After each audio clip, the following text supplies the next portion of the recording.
Om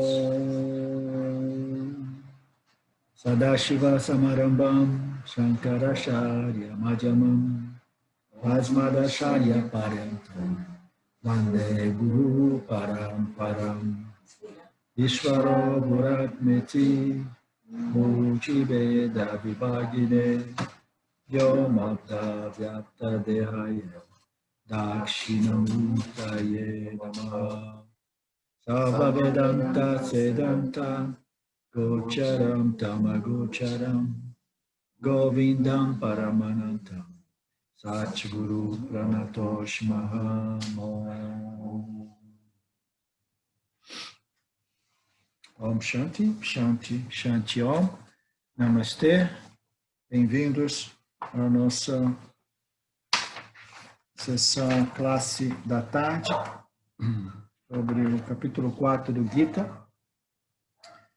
Então, nós entramos no verso 24.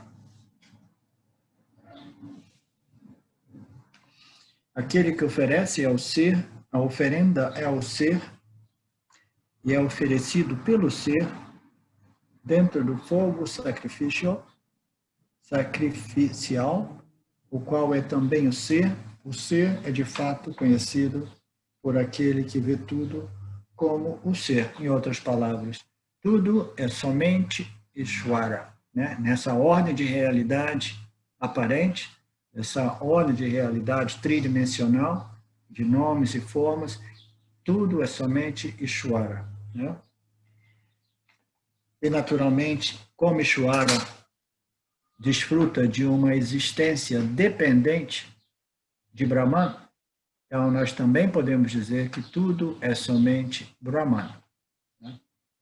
Como nós não podemos dizer que eu sou Ishvara, mas nós podemos dizer que eu sou Brahman, né? Aham Brahmasmi, então nós podemos dizer que tudo é somente eu e somente eu, do ponto de vista da nossa real natureza como Satchitananda, existência, consciência. Tudo é somente Ishvara, então todos os elementos responsáveis pela ação, nós fazíamos, né, a análise da inação na ação e da ação na inação. Então todos esses elementos da ação também são Ishvara, né? Também são o ser. Então aquele fazedor chamado Jiva, ele é o ser, né? A ação é o ser, a oferenda é o ser, o oferecido é o ser, o recebedor da oferenda é o ser, os instrumentos utilizados para a oferenda é o ser, o corpo, a mente é o ser. A origem da própria ação é Maya, o qual é o ser. Não existe nada além da consciência. A razão para a oferenda, né, as motivações, né, o intento da oferenda também é o ser. E o fogo da vida, dentro do qual aquele que oferece suas ações, também é o ser. Então, esse milagre da vida também é o ser, né? O fogo da vida. Agora eu estou confuso. Eu tenho todo tipo de bebida aqui. Eu tenho um café para acordar, um suquinho para refrescar e um chá para digestão. Agora, eu vou melhor o café primeiro, né? Café primeiro para acordar.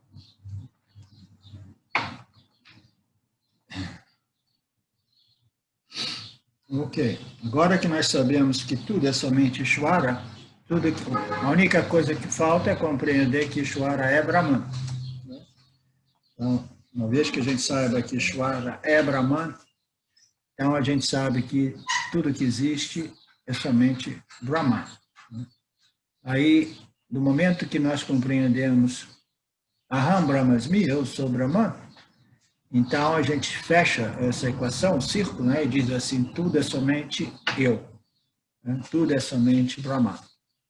Então, quando tudo é somente eu, a gente não tem mais nenhum motivo para ficar correndo atrás de objetos como meio de me completar, me preencher, né? Me satisfazer. Porque eu sei que os objetos, as ações para obter os objetos, né? Tudo é somente eu mesmo. Né? Então, não existe a motivação para a ação como meio de nos completar, ela simplesmente ela é eliminada.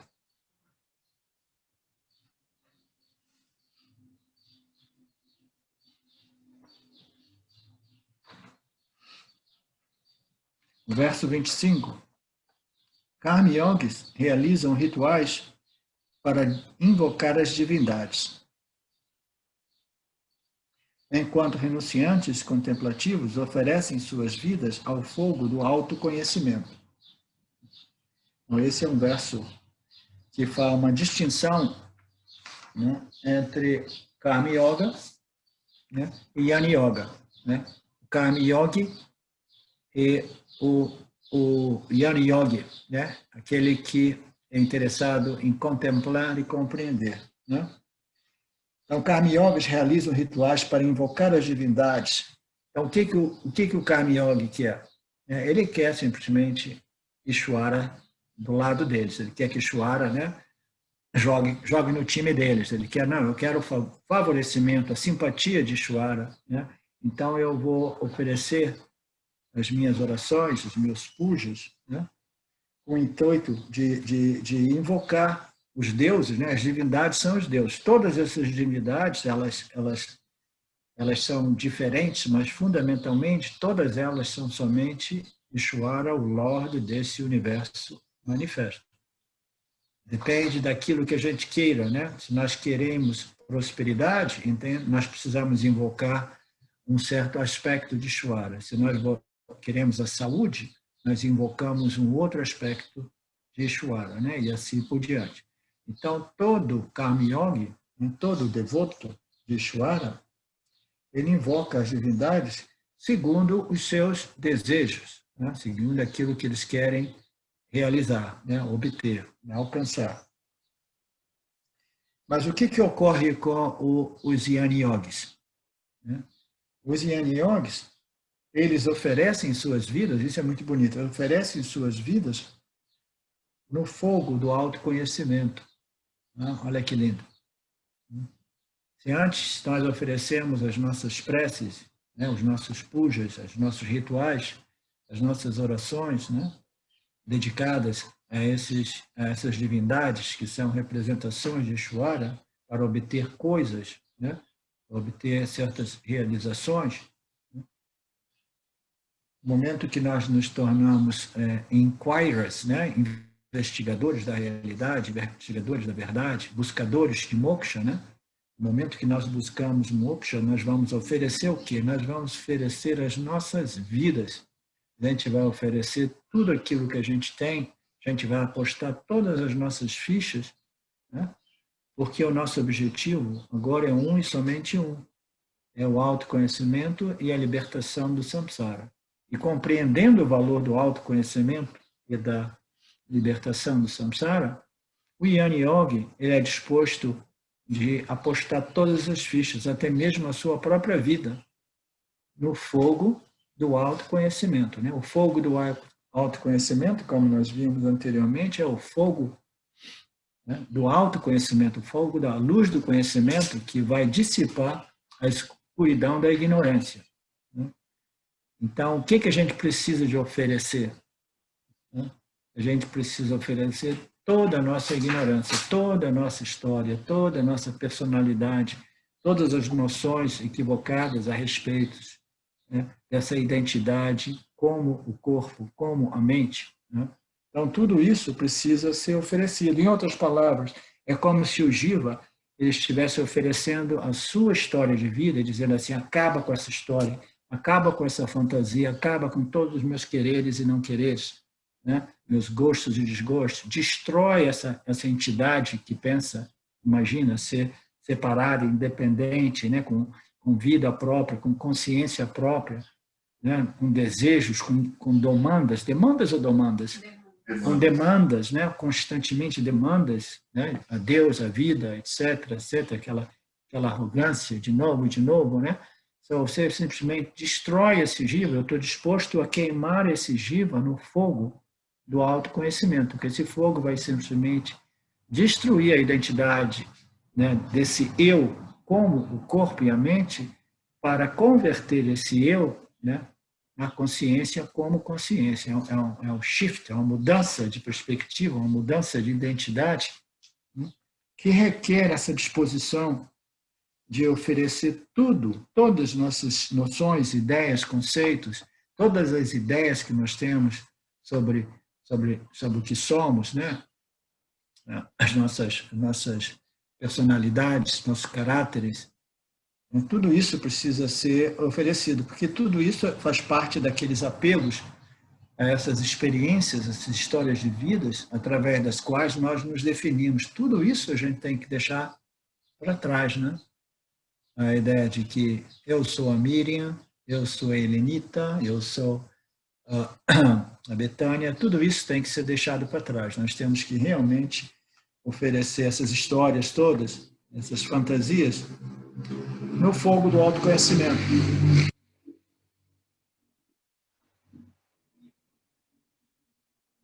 Então, o yogi, é muito interessante essa frase próxima aqui, o yogi é alguém, essa é uma definição não tradicional, tá? O yogi é alguém que quer ganhar algo, né? Então, o karma yogi, ele quer ganhar alguma coisa, né? Ele quer ganhar o quê? Ele quer ganhar pureza mental e emocional, ele quer ganhar qualificações, ele quer ganhar purificação mental e emocional, né? Então, ele quer ganhar algo. Então, ele é um karma yogi. Karma yogi é aquele que já não faz ações para ganhar coisas, ganhar objetos, né? Ele faz ações para crescer, evoluir, purificar o seu corpo-mente, né? Então, o objetivo é, através daquela compreensão desse relacionamento entre eu, Ishvara e o campo, eu vou colocar algumas ações, determinadas ações dármicas, né? E vou colocar essas ações com uma certa atitude. Essa atitude de dedicação, né, de consagração, de colaboração, de contribuição, né, é chamado de yoga. Né? Então, é essa atitude que é o yoga. Né? E o karma yoga é aquele que faz essas ações com o objetivo de ganhar o quê? Ganhar purificação mental, né? Uma mente clara. O Karma Yogi torna-se contemplativos pela dedicação de todas as suas ações para o propósito do autoconhecimento. Então, essa frase seguinte diz aqui que o Karma Yogi torna-se contemplativo através da dedicação de todas as suas ações para o propósito do autoconhecimento. Então, as ações, os resultados das ações do Karma Yogi não é o autoconhecimento, né? Que pode dar margem a uma certa confusão. As ações do Karma Yogi, elas visam não o autoconhecimento, muito embora a gente não possa dizer que não, o meu objetivo não é o autoconhecimento, né? Então, existe um objetivo intermediário que é purificação mental e intelectual. E o Karma Yogi sabe disso. O Karma Yogi, quando ele chega no Karma Yoga, quando ele chega no Vedanta, ele sabe, meu objetivo é moksha, mas esse é o meu objetivo final. Mas o Vedanta deixa claro e transparente de que as qualificações precisam ser desenvolvidas em primeiro lugar. É como se eu estivesse tomando um ônibus para sair daqui até São Paulo, mas eu tenho que trocar de ônibus em Piracaia, né? Ou onde quer que seja, né? Então, qual é a minha destinação? A minha destinação é São Paulo, mas eu vou ter que trocar de ônibus em Piracaia, por exemplo, entendeu?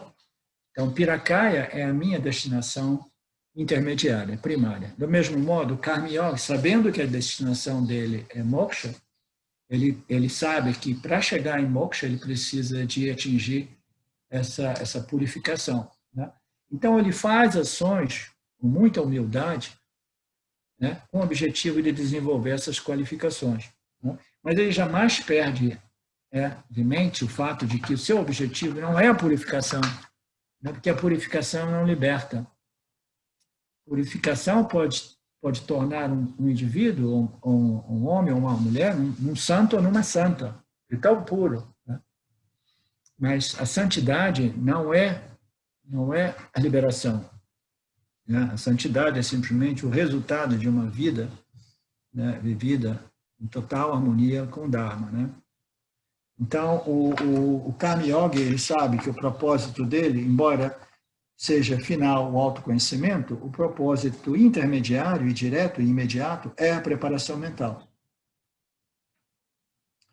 Já o autoconhecimento é o propósito, é o objetivo final. E por que o autoconhecimento é libertação aqui, liberação?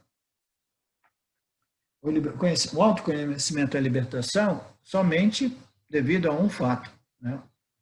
O autoconhecimento. Por que a gente diz que é libertação?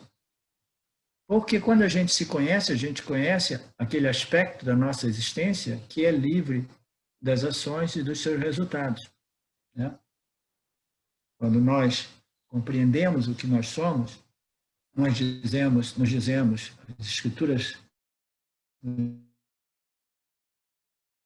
dizem, liberados, porque nós compreendemos que a nossa existência que é livre da ação e seus resultados, né? O ser, a consciência, é livre e independente de tudo.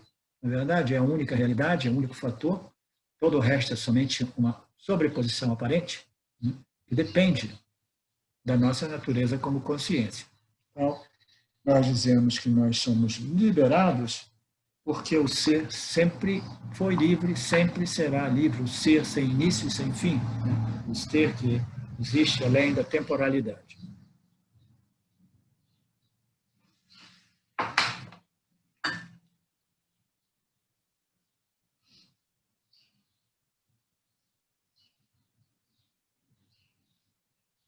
A continuação desse verso diz que os renunciantes, a propósito, os renunciantes, aqueles com as mentes contemplativas, oferecem, né, dedicam as suas vidas ao autoconhecimento, né? Eles queimam, né, toda a sua ignorância, toda essa arrogância, né? Esses desejos e medos, né? Vai queimando tudo isso gradativamente, né? Gradualmente.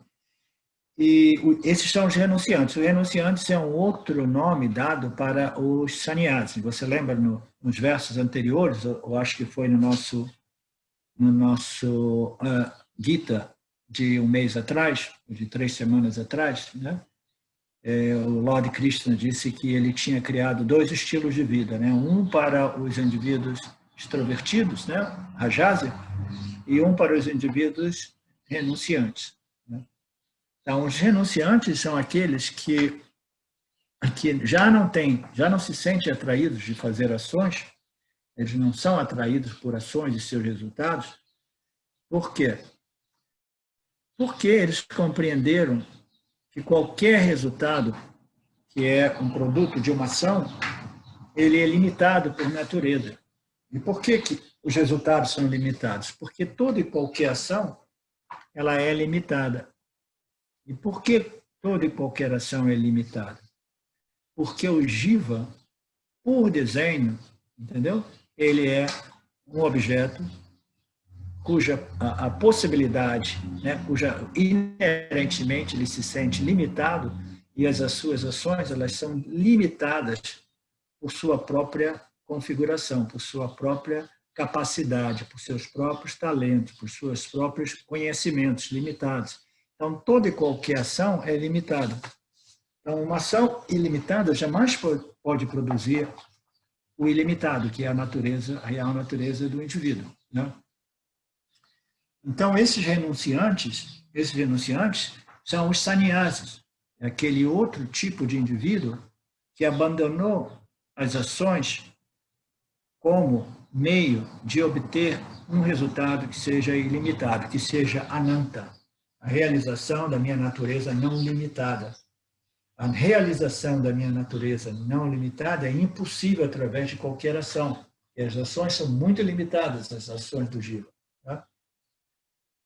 Então, esse renunciante, ele se volta, ele converte aquele desejo de ação e resultado da ação num desejo de contemplação e compreensão. Ele quer contemplar para compreender.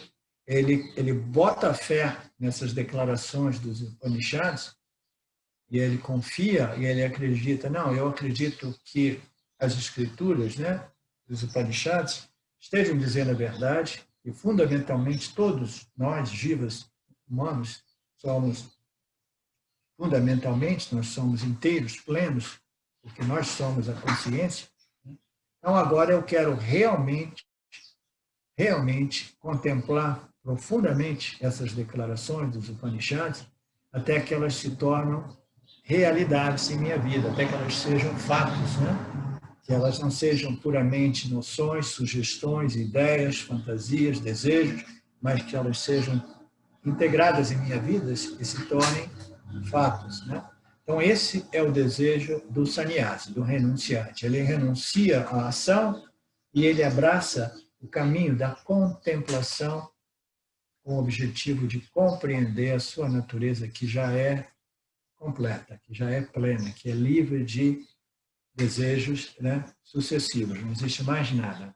Desejos sucessivos no sentido de que o desejo por compreensão, o desejo pelo autoconhecimento é o desejo que coloca fim a todos os outros desejos.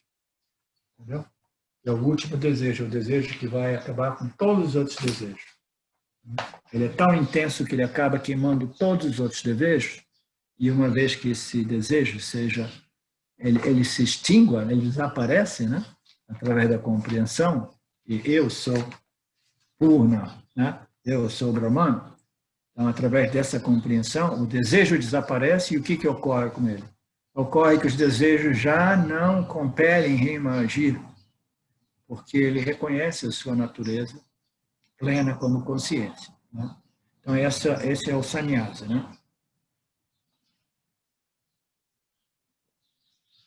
Naturalmente, ser um sannyasa é uma decisão de muita responsabilidade, porque nós temos que ter certeza de que nós estamos realmente prontos e maduros, né, para fazer aquele vow, né? Como é que chama vow? Um voto, né? De fazer aquele voto, né? Dentro da cultura védica, é sério isso. Você tem que abandonar a sua identidade civil, pode queimar os documentos, você se livra de todas as suas propriedades, você para de existir como uma pessoa, você já não precisa mais fazer declaração de renda, nada. Aí você vira um João Ninguém, do ponto de vista, né, oficial, e você passa a viver a sua vida somente sem nenhum outros afazeres. Mas imagina se uma pessoa ainda muito rajásica, muito ainda com desejos pelo mundo, desejos por essas experiências, desejos por coisas, pessoas, lugares, circunstâncias, elas façam um voto desse e depois cheguem lá e dizem assim, putz, não era bem assim, eu pensei que a vida, não acho, fosse ser um mar de rosas, e agora eu não posso mais voltar para casa, porque a casa eu doei para o ashram, entendeu? Os meus documentos eu queimei, o governo diz agora que eu não existo mais, né? Eu queria realmente reconhecer que eu não existo, mas não deste modo, né? Eu queria reconhecer que eu não existia como jiva para me tornar consciência, né? Brahman. Então, é uma dificuldade. Nós temos que fazer essa transição, né, de uma vida extrovertida, né, orientada pela ação e seus resultados, sabendo que o objetivo dessa vida é processar crescimento espiritual, né, é purificar, até que nossas mentes estejam contemplativas o suficiente, de modo que a gente não dê nenhum passo falso. Passo falso é legal, né? Passo falso. Porque muitas pessoas falam isso, né? Assim, putz, não, mas o Vedanta requer tanto, ele pede tanto, é tanto investimento, é tanto risco, mas eu também tenho tantos outros apegos e desejos, né? E alianças com o mundo, e aqui, e esse. Eu estou investido aqui, investido ali, e eu tenho um pequeno investimento no Vedanta, né? Então, eu muito frequentemente eu coloco para as pessoas, vai tranquilo, não força a barra, porque senão assusta, né? Se você levar literalmente a sério que você tem que oferecer toda a sua vida no fogo do autoconhecimento, algumas pessoas talvez assim, toda a minha vida? Não, eu queria oferecer 10%, né? Então a gente tem que ir devagar, a gente vai oferecendo um pouco aqui, um pouco ali, vai arriscando um pouco mais, vai apostando um pouco mais, e nesse processo a gente vai desenvolvendo essa compreensão do valor do autoconhecimento, e a gente vai desenvolvendo a coragem necessária para ir arriscando mais, arriscando mais, arriscando mais, até o ponto que o indivíduo está pronto ao quê? Propósito de oferecer toda a sua vida, né,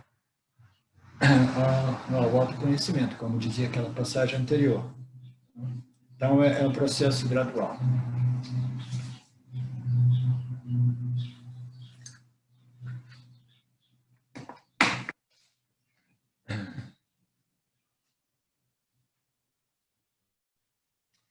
Outros sacrificam. Então, outros, o Karma Yoga, eles vão oferecendo os rituais. Os sannyasis vão oferecendo suas vidas, né? As suas personalidades, as suas identidades ao fogo do autoconhecimento. E outros vão sacrificar os seus sentidos.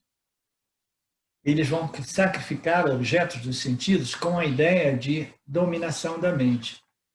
Então, qual é o problema aqui do Karma Yoga e do yoga em geral, né? O meditador? É que a mente ela tá possuída por desejos ainda, né? E os desejos, eles compelem os órgãos sensoriais e os órgãos de ação, né? de permanecerem focados, extrovertidos, né? Conectados com os seus respectivos objetos, né? Então, quando a mente é extrovertida, a contemplação a respeito, né, dessas declarações dos Upanishads, seguindo essa lógica, né, sutil, né, com a ajuda das escrituras, ela se torna quase impossível, porque a mente está extrovertida, conectada com o mundo, e os órgãos de ação, eles tendem a correr para a busca, né, ou correr para evitar alguns desejos negativos. Desejos negativos são simplesmente aversões. Desejos positivos são desejos por haver alguma coisa e reter alguma coisa, né?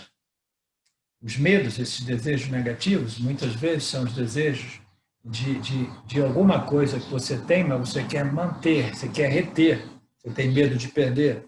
A problemática das ações, do desejo, é complexa.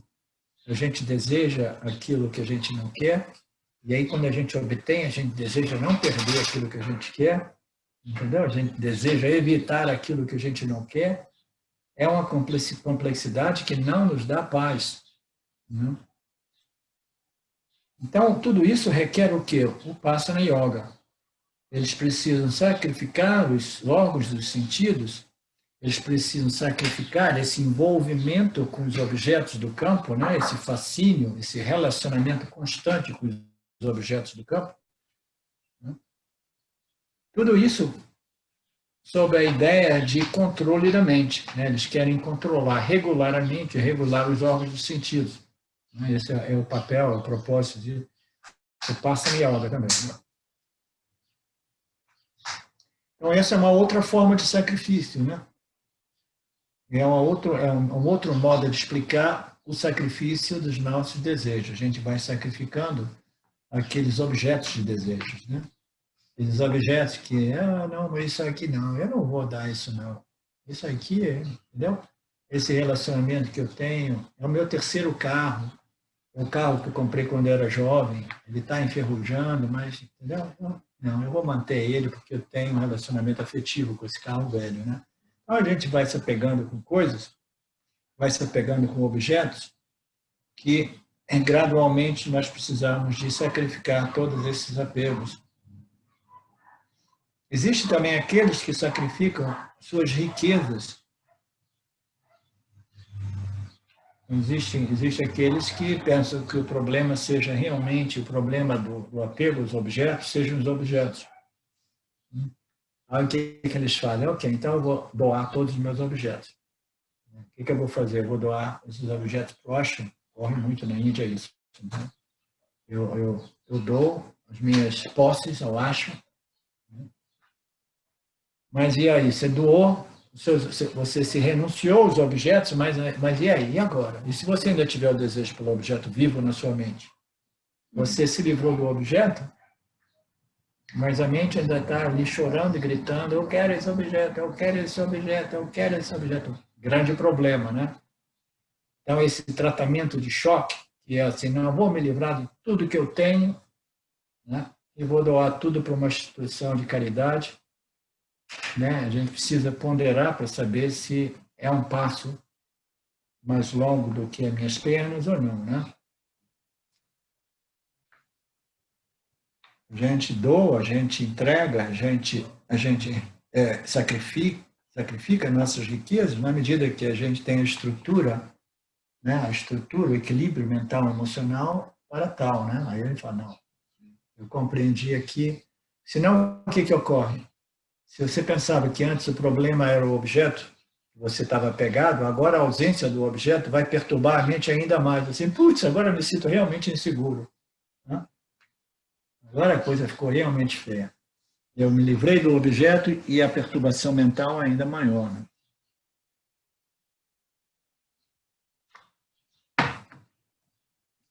Então a gente não pode abandonar nossas vidas, abandonar nossa casa, etc, etc, e depois ficar chorando. Oh, eu abandonei a minha casa, tão linda, e agora, entendeu? Eu não tenho nenhuma casa, né? Eu não estou iluminada, e a casa era bonita, com os móveis de qualidade da Itália, etc. Né? Não, a gente tem que, né? Tem que segurar a onda depois, né? Não, decidir que, pá, eu quero simplificar. Então, a gente sacrifica, existem aqueles que sacrificam a riqueza. Existem aqueles que confiam em disciplinas religiosas como a prática do yoga, né? Então, existem aqueles também que, né, que se dedicam a sadhanas, a práticas, né, de controle da mente, samadhi yoga, entre tantas outras, né, práticas, né? Tantos outros pujas também. Tudo isso com qual objetivo? Né? É uma forma de sacrifício também, né?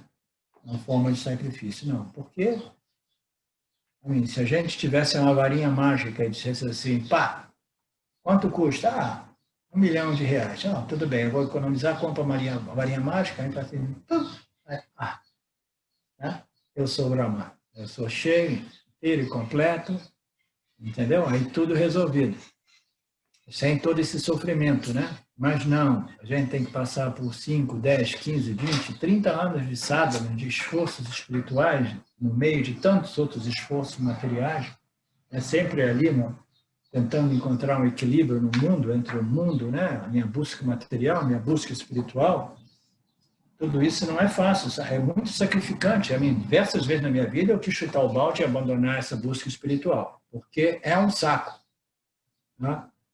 Quando você começa essa busca espiritual e você vê que ela parece que não tem mais fim, você nunca chega no ponto de como é que você fala? Ponto de chegada, né? E aí você fala, não. Agora é que eu estou na metade do caminho, eu quero abandonar a busca. Aí chora disso. Coitadinho, olha a ideia do cara. Não tem mais volta, entendeu? Agora que você pegou esse vírus, o vírus do autoconhecimento, da busca, né? Busca espiritual, você não tem mais jeito. Pode tentar voltar para o mundo, tentar negar tudo. Essa vassana espiritual vai ficar, né, enchendo o saco. Né? Assim, não, abra aquele livro, compra esse livro, vai ver esse guru, vai ver esse professor. Ouvi dizer que tem Vedanta agora. Oh, meu Deus, eu não posso ter paz. E a família dizendo, oh, você está acabando com a sua vida. Né? A mulher e o marido dizendo, você enlouqueceu, você não está cuidando bem da casa, dos negócios, etc. Eu tenho um amigo de Ubatuba, que ele passou muito por isso, né? Porque ele apenas, qualquer tempinho, ele ficava grudado nos estudos, grudado nos estudos. E ele até escondia isso um pouco da mulher dele, entendeu? Quando a mulher dele vinha, ele mudava a página do laptop e fingia que estava trabalhando.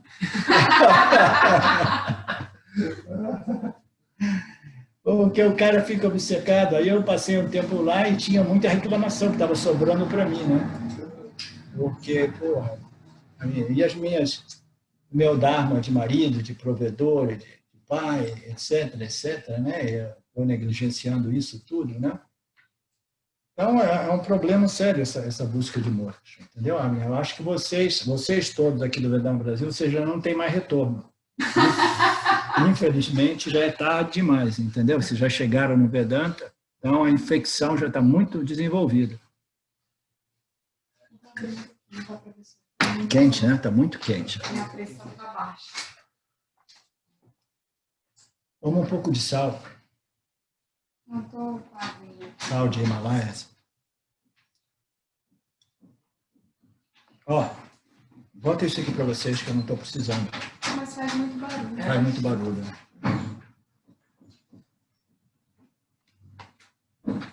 Pega um negocinho aí do lado.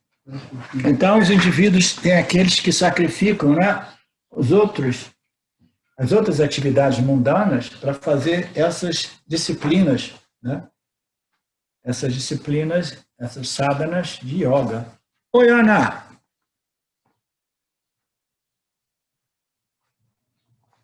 Muito bem-vinda, Ana. Agora que eu estou vendo você abriu o seu vídeo.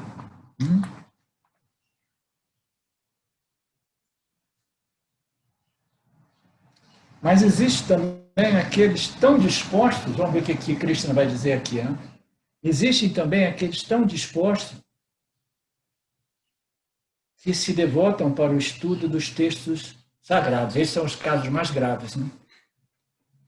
Os casos mais graves são aqueles que estão tão desenvolvidos, né, nessa infecção da busca por moksha, que eles se dedicam à contemplação e estudo dos textos sagrados, né, dos Upanishads, etc. Né? Então, esses são os casos mais graves. Alguns disciplinam sua respiração e alguns param de comer. É uma piração total, cara. Todo mundo tentando, de todo modo possível e imaginável, resolver esse problema do samsara. Então, isso tudo, imagina a risada que o Krishna deve dar de tudo isso, né? Ver todos os seus jivas fazendo todos esses tipos de atividades, né? Para resolver essa problemática, né? Até mesmo controlar, regular, modificar a respiração, 5 inspirações, 6, prende aqui, prende ali, faz essa pranayama, faz aquela, isso acontece aquilo, a respiração para, a mente volta, a mente projeta uma epifania, entendeu? Os caras piram fazendo tudo isso, né? Tentando buscar a plenitude, né? E tem alguns que param de comer. Né? Tem pessoas que querem viver de luz, viver de ar, viver de prana. Então, rola todo tipo de loucura nesse mundo espiritual. Deixa eu ver aqui se tem uma pessoa, eu estou falando dessa história de parar de comer, de repente ela pode se ofender. Não, ela não está aqui não, eu posso soltar a franga. Então, algumas pessoas jejuam.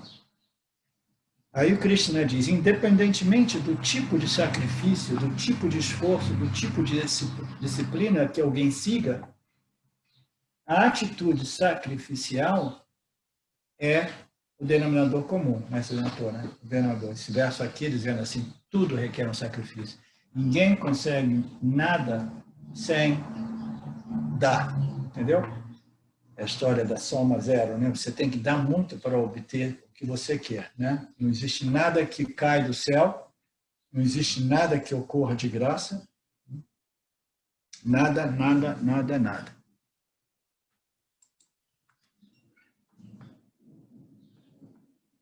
Qualquer que seja o tipo de esforço espiritual, de disciplina que alguém siga, essa atitude sacrificial é a base de tudo.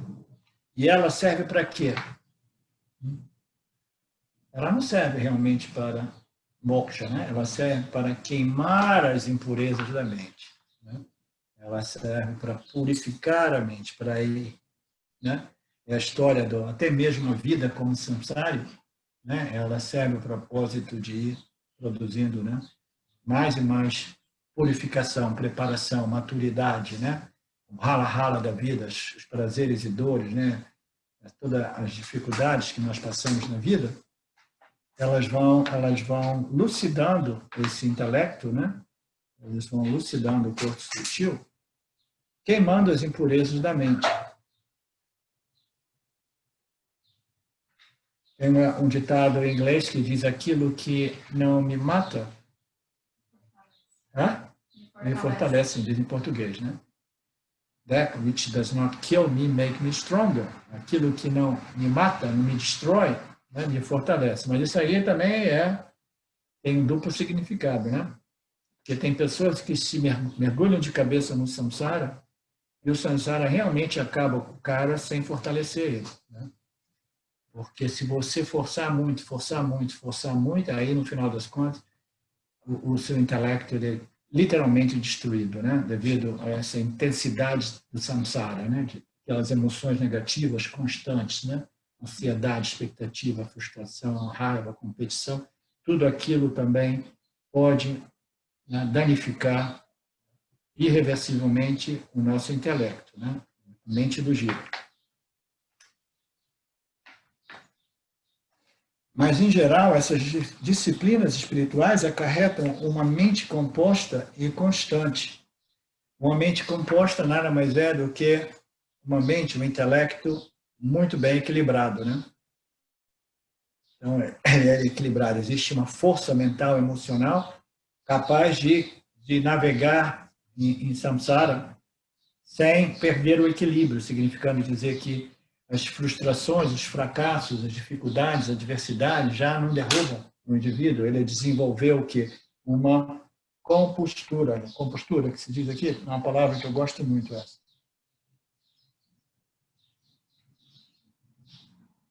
Onde é que está isso? Uma mente composta. Compostura, né? Essa compostura é um equilíbrio, entendeu? Uma mente bem composta, né? Não, compostura. Compostura é aquela pessoa que tem uma compostura, né? Tem uma certa pose equilibrada, né? Equânime, elegante, né? Do ponto de vista emocional, né? Então, essa compostura é o que nós obtemos, essa força mental e emocional, esse equilíbrio emocional, né? É o produto, é o resultado de todas essas sadhanas espirituais, qualquer que sejam elas, né? Elas produzem uma mente composta e uma mente constante. A mente constante é mais uma mente focada, né? Uma mente, né, sempre ali, né? Constantemente, ela tem a capacidade de foco que a permite de acompanhar a lógica apresentada pelos Upanishads, né? Sem dormir, né? A gente sabe que se a mente estiver tamásica, não estiver muito bem equilibrada, né? Ela muitas vezes ela dorme em satsang, né? Pior ainda é tentar meditar. Uma mente tamásica, você jamais pode prescrever meditação, entendeu? No primeiro minuto já está dormindo. Já está dormindo, né? Já está dormindo e começa a roncar, né? Então, uma mente composta é uma mente equilibrada, ela não se sente inquieta e ela não se sente adormecida, ela permanece alerta e com foco, ela é constante, né? Ela não é mente assim, né? É uma mente mais Estável, né? estável.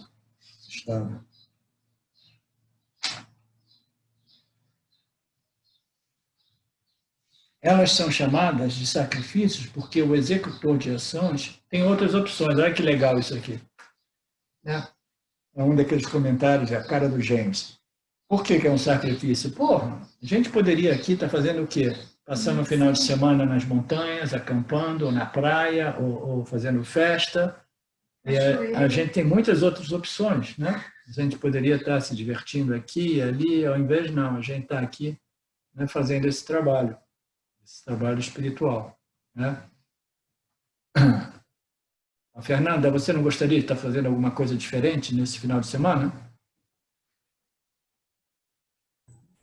Não, professor. Não? Não pode dizer mentira não, senão o nariz cresce, hein? Não, eu adiantei todas as coisas. Hã? Eu adiantei tudo já. O que ela disse? Já adiantou tudo. Já adiantou tudo. Mas o Jiva ele tem sempre a possibilidade de fazer alguma coisa, porque ele sabe como extrair um pouquinho de um pouquinho de ananta através dos objetos de experiência. Ah, né, eu vou ali, vou né, passar meia hora na cachoeira, vou nadar na praia, vou fazer isso, vou pular da asa delta, voar por 15 minutos. Entendeu? Ele sabe que tem sempre a possibilidade de extrair um pouquinho de ananta das experiências aqui e ali, né? Mas em vez de não, ele está fazendo... Esse aqui é um trabalho, hein?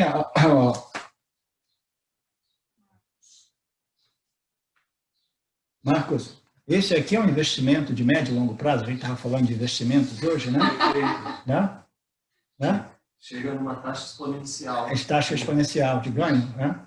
Então, mas é um trabalho, é um investimento a médio e longo prazo. Mas agora, você pegar o carro, ir para a cachoeira ou ir para o lado da Alta Delta, é um investimento de curto prazo, né? Você sabe, né? Eu faço isso, aí um dia eu vou lá e posso curtir esse resultado, esse ananta maravilhoso, né? Aquela experiência linda, preenchente, né?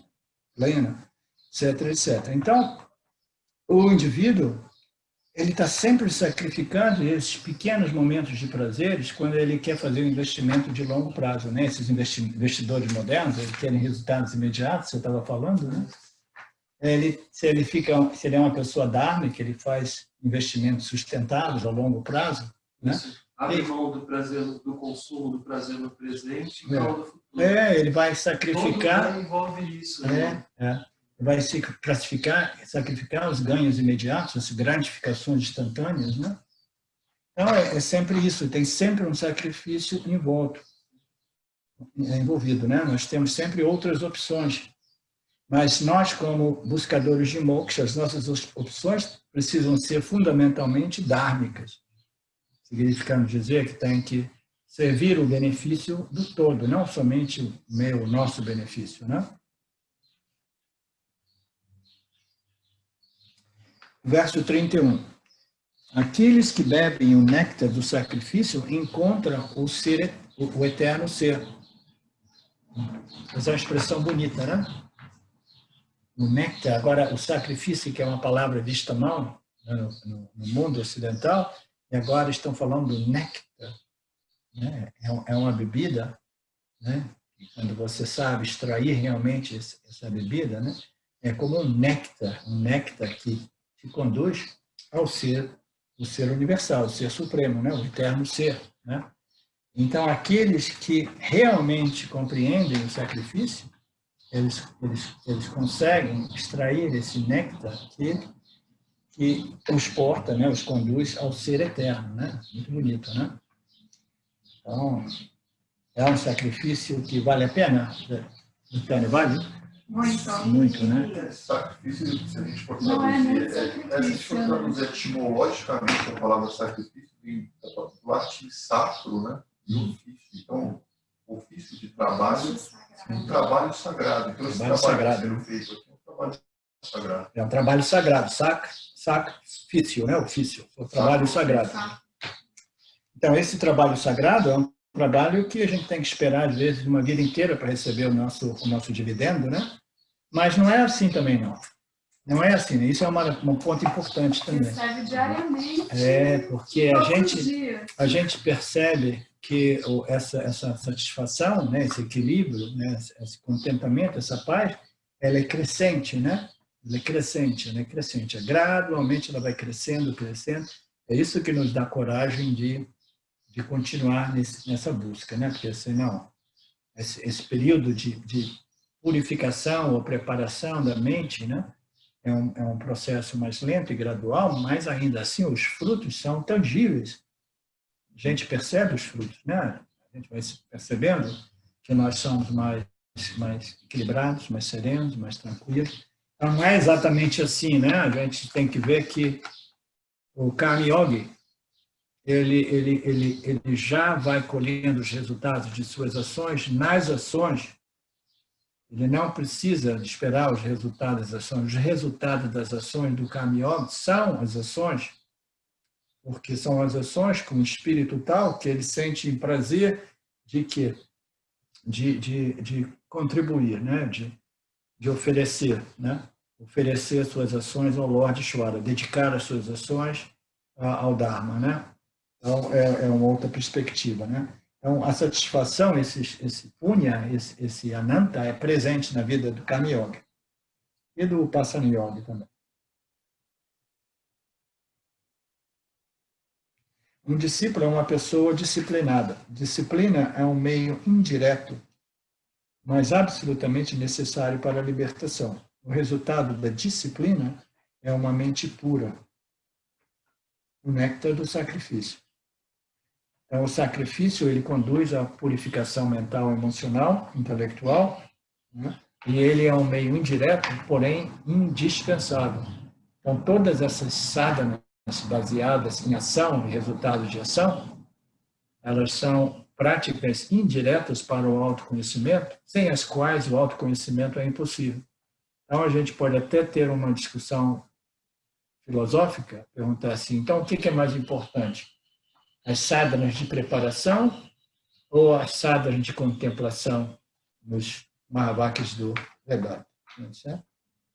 Então, todas são igualmente importantes. Porque sem essas yogas preliminares, o autoconhecimento é impossível. E sem o autoconhecimento, sem o Jnana Yoga, todas essas práticas de preparação são incompletas. Elas nos levam até um estágio intermediário. Portanto, ambas práticas, ambas yogas, elas são igualmente importantes. Uma prepara e a outra nos revela a real identidade do eu, do ser.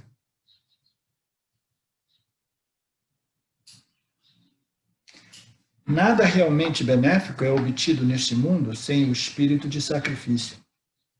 Não, o sacrifício está intenso nessa passagem do texto, né?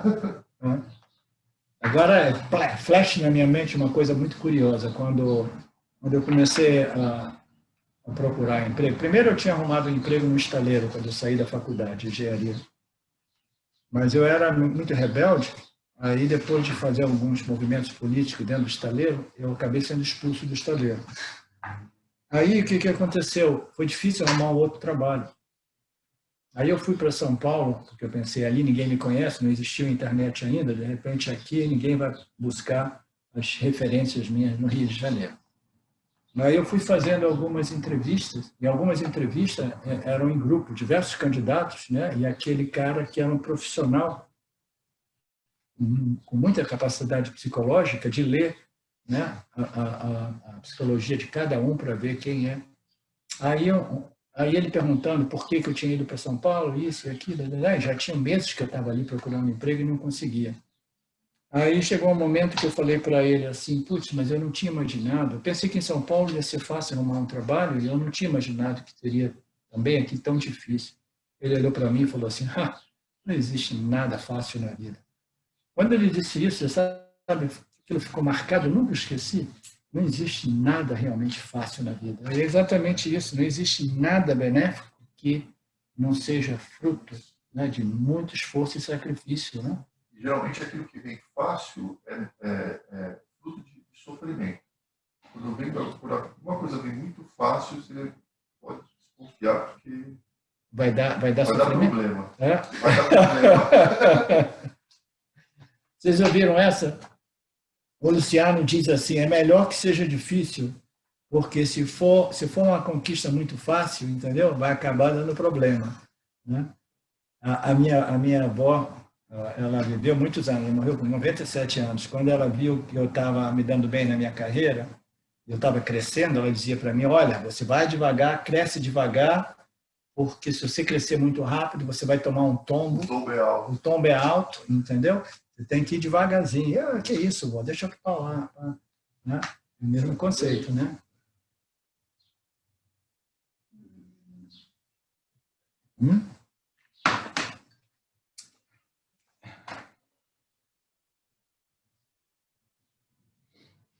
Nada realmente benéfico é obtido nesse mundo sem o espírito de sacrifício. Nossa, quando eu penso a relação que foi fazer aquela faculdade de engenharia, cara, nossa, que relação horrível, né? Eu morava em Niterói, era lá no Rio de Janeiro, tinha que pegar a barca, a ponte não estava pronta ainda no meu tempo. Uma ralação, ir para lá e ficar lá, e depois saía de lá, tinha que comer um feijão com arroz com bife de fígado, com um tomatinho meio nervoso que botavam junto assim, né? E aí, dia após dia, aquele calor do Rio de Janeiro, e depois para arrumar um trabalho, nada é fácil, não? Tudo requer muito sacrifício. Como, então, pode algo ser obtido no próximo? O que é isso? Nada realmente benéfico é obtido neste mundo. Assim, neste mundo físico material. Não existe nada realmente benéfico que possa ser obtido neste mundo sem muita dedicação, sem muito sacrifício. Como então pode algo ser obtido no próximo mundo, na vida após a morte? Essa ideia do céu? As pessoas dizem, tudo bem, né? Aqui a gente tem que ralar para ver as coisas, mas depois eu vou para o céu e lá eu vou viver lá, né? Naquelas nuvens onde os VIPs vivem, né? As pessoas, né, mais privilegiadas, especiais, etc. Porque aqui eu fui um preguiçoso, não fiz nada, mas eu tenho certeza, né, que eu vou ser gratificado no pós-vida, né? Vivendo numa loca celestial, onde vai ter todas aqueles privilégios, aquelas músicas bonitas. Uma sala VIP celestial. Interessante, uma sala VIP celestial. Então, aqui, o que o texto está dizendo aqui? Que como pode algo realmente benéfico ser obtido nessas locas, né, sem esforço e sacrifício, se aqui nós não conseguimos obter nada sem esforço e sacrifício, né? Você quer iluminação? Então, tem que correr atrás, né?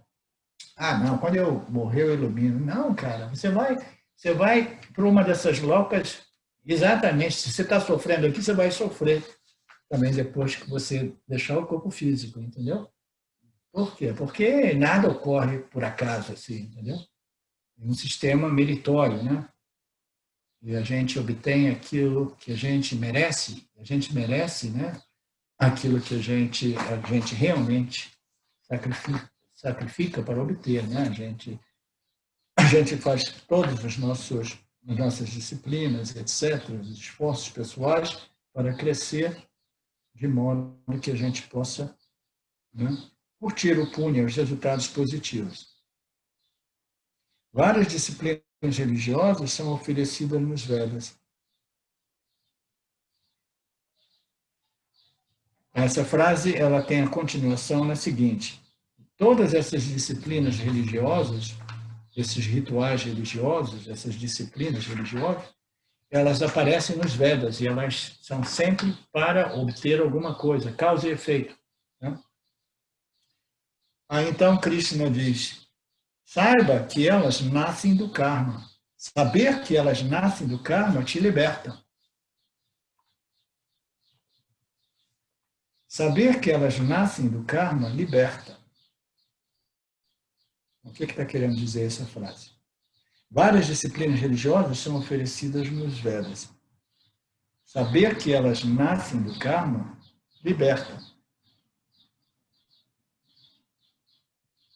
Acendeu a luz para alguns de vocês aí? Eu não li essa parte antes. Deixa eu ver se aqui essa.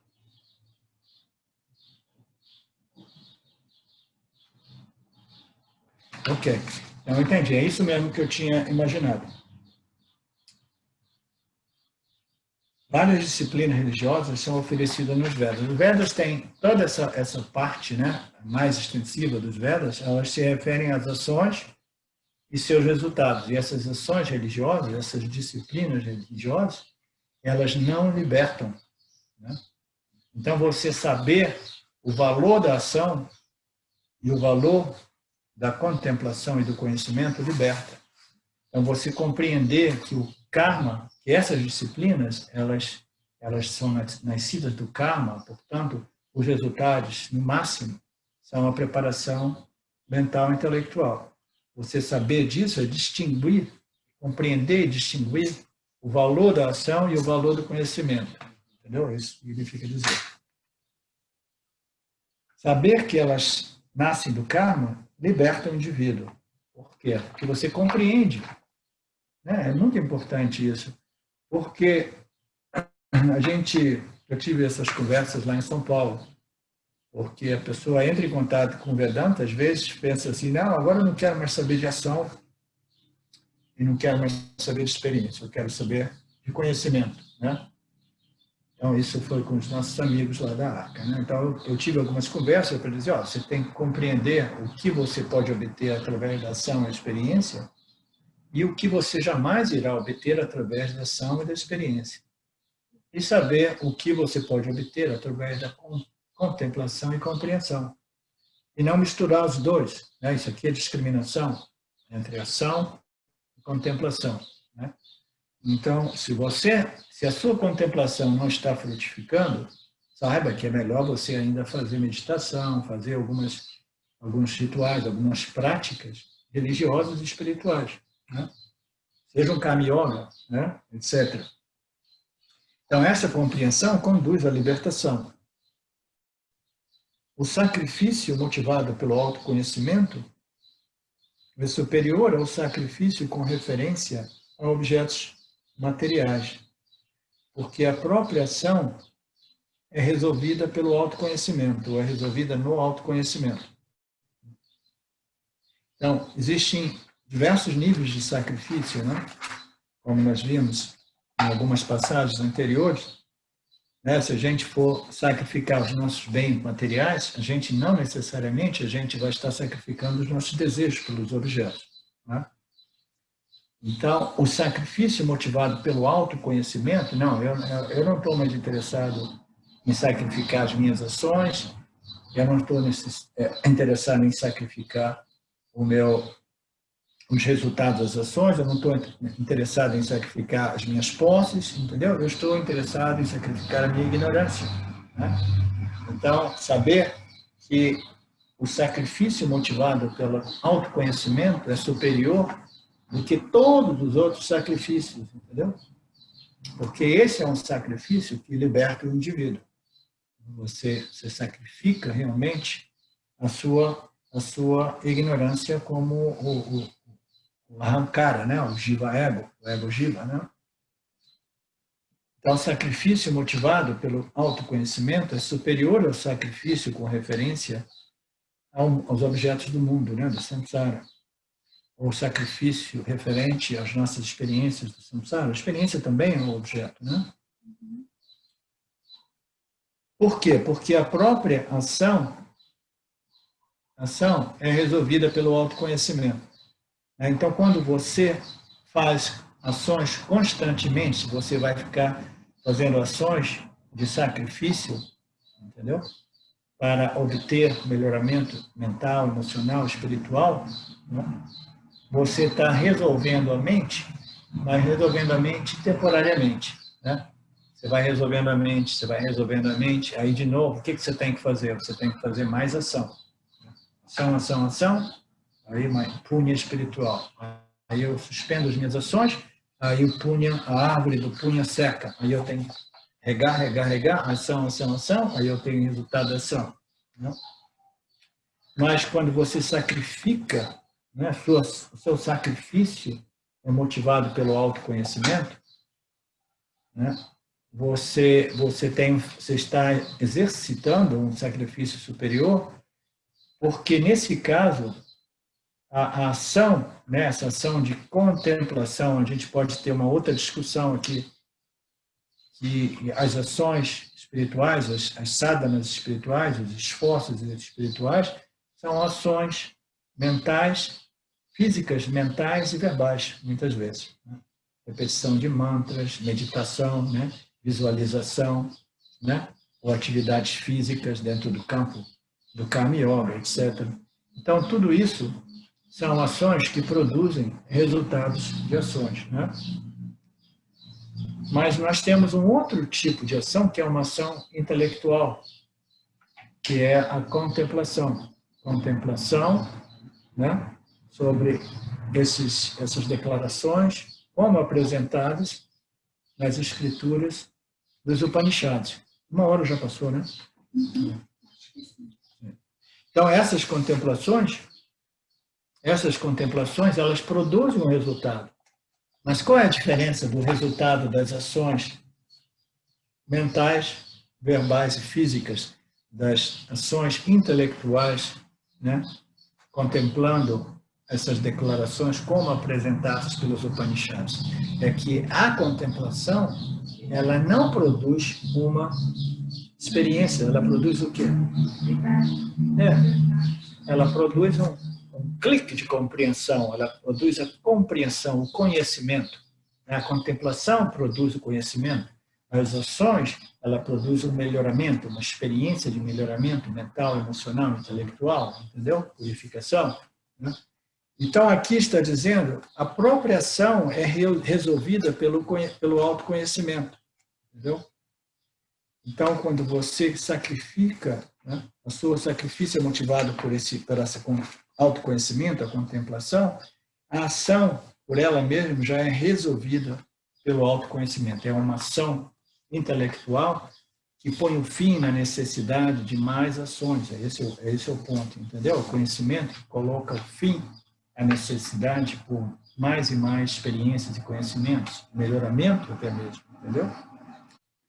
Om Purnamada Purnamidam Purnamudachyate Purnasya Purnamadaya Purnameva Vashishate.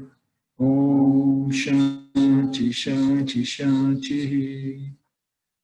Thank you, Lord, thank you. Obrigado a todos.